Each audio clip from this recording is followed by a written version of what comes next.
గంగ తన శాలరీలో సగము గంగాధర్‌కి హెల్ప్ చేయాలనుకుని ఇస్తూ ఉంటుంది. దానికి గంగాధర్ చాలా హ్యాపీగా ఫీల్ అవుతాడు.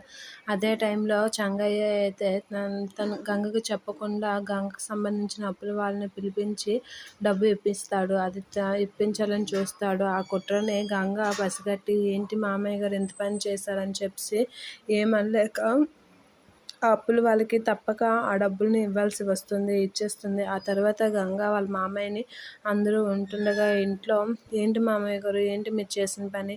మీరు నాకు చెప్పాలి కదా! వాళ్ళకి డబ్బులు ఇవ్వాలి, చేయాలి అని. మీరు నాకేం చెప్పకుండా సడన్‌గా వాళ్ళు పిలిపించి నా దగ్గర ఉన్న డబ్బు లేక ఇప్పించారేంటి? నాకు ఇంకే అవసరాలు ఉండవా? అని చెప్పేసి గట్టిగా కడిగేస్తూ ఉంటుంది.